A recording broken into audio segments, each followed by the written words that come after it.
Hola, somos el equipo conformado por Barajas Cortés Ángel Yaén, González Hernández Irving Axel y Muñoz Sandoval Brenda.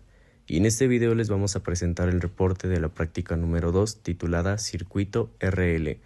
El objetivo principal de esta práctica es analizar la respuesta en régimen permanente de un circuito RL conectado en serie, es decir, observar cómo se comportan la corriente y las tensiones en el resistor y en el inductor cuando están sometidos a una fuente alterna. De manera más específica, buscamos confirmar experimentalmente el valor de la impedancia con el circuito, verificar las relaciones de tensión entre la fuente y los elementos pasivos, determinar el desfase que existe entre las ondas de tensión y corriente y finalmente comprobar mediante mediciones que la teoría coincide con los resultados experimentales. Impedancia. La impedancia es la posición que encuentra la corriente alterna al circular por un circuito. A diferencia de la resistencia, que solo depende del material y la geometría del conductor, la impedancia considera también los efectos de elementos reactivos, es decir, los inductores y capacitores. Se representa con la letra Z y tiene una parte real que es la resistencia R y una parte imaginaria que corresponde a la reactancia X.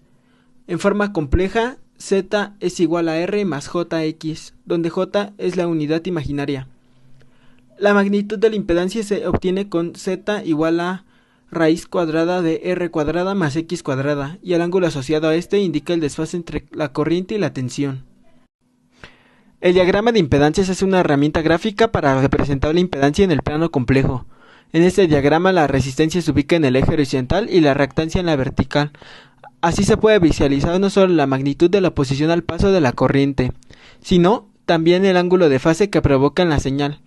Este tipo de representación facilita entender cómo se combinan diferentes elementos en serie o paralelo dentro de un circuito de corriente alterna. Inductor. El inductor es un componente eléctrico que consiste en un devanado de alambre conductor enrollado en espiral. Su función principal es oponerse a los cambios de corriente almacenando energía en forma de campo magnético. Existen varios tipos. Los de núcleo de aire, que no tienen material ferromagnético en el centro, se usan en circuitos de radiofrecuencia y presentan baja inductancia. Los de núcleo de hierro o ferrita, que permiten alcanzar valores más altos de inductancia en un tamaño reducido, aunque pueden saturarse si la corriente es muy grande. Las características principales del inductor son inductancia L, medida en henrios. Determina cuánto se pone a los cambios de corriente. Resistencia interna. Debido al alambre del devanado, introduce pérdidas en forma de calor. Frecuencia de operación, ya que a frecuencias muy altas aparecen efectos indeseados como la capacitancia parásita. Representación fasorial y sinusoidal del inductor. En un inductor ideal, la relación entre la tensión y la corriente se entiende así. La tensión que aparece en el inductor depende directamente de qué tan rápido cambia la corriente con el tiempo. Si la corriente cambia muy rápido, la tensión inducida es grande, pero si la corriente se mantiene constante, la tensión es cero. Ahora veamos la representación sinusoidal. Si la corriente que pasa por el inductor tiene forma senoidal, la tensión también será senoidal, pero siempre estará adelantada a 90 grados respecto a la corriente. Eso significa que, cuando graficamos ambas ondas, la tensión va un cuarto de ciclo adelante de la corriente. La amplitud de esa tensión depende de la frecuencia, de la inductancia y de la amplitud de la corriente. Pasemos a la representación fasorial. En esta forma usamos números complejos para expresar la relación entre tensión y corriente. Lo que obtenemos es que la tensión es igual a la corriente multiplicada por la reactancia inductiva. Esa reactancia depende de la frecuencia y de la inductancia.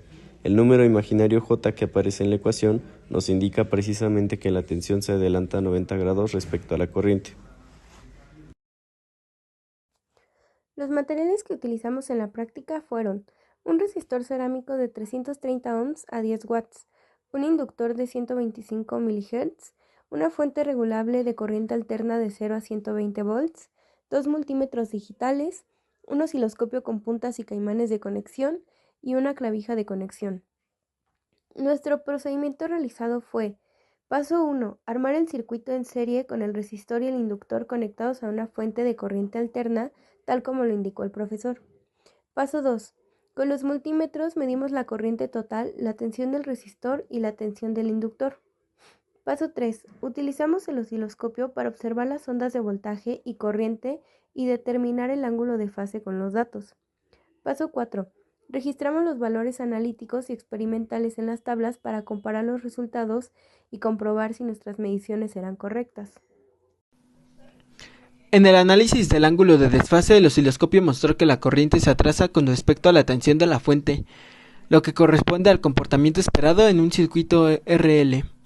Los resultados fueron: el desfase entre la fuente y la corriente fue de 3.01 grados, el desfase entre la fuente y la tensión del resistor fue de 4.11 grados. En el análisis del circuito obtuvimos los valores analíticos y experimentales. La impedancia total resultó en 616 más 37.5 J ohms, que en forma fasorial equivale a 617 ohms con un ángulo de 3.3 grados. La corriente teórica fue de 27.6 mA y en la práctica medimos 19.3 mA, lo cual es bastante cercano. Para la resistencia, la tensión calculada fue 9.13 volts y medimos 6.5.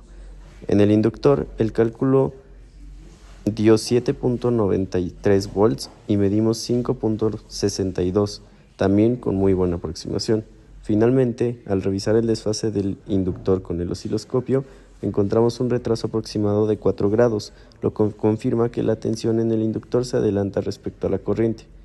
Los valores teóricos y experimentales coinciden bien y el comportamiento cumple con lo esperado en un circuito de resistencia e inductancia. En esta práctica logramos comprobar de manera experimental el comportamiento de un circuito resistencia-inductor en corriente alterna. Observamos que al conectar una resistencia y un inductor en serie, las corrientes que circulan por el circuito no coinciden exactamente con la tensión aplicada, sino que presentan un pequeño desfase. Los resultados obtenidos coincidieron en gran parte con los valores teóricos, lo que demuestra que las relaciones matemáticas utilizadas para calcular impedancia y tensión son válidas para esta práctica. Además, pudimos reforzar la importancia de comprender cómo se comportan los elementos pasivos, en este caso la resistencia y el inductor, cuando se trabaja con una fuente de corriente alterna.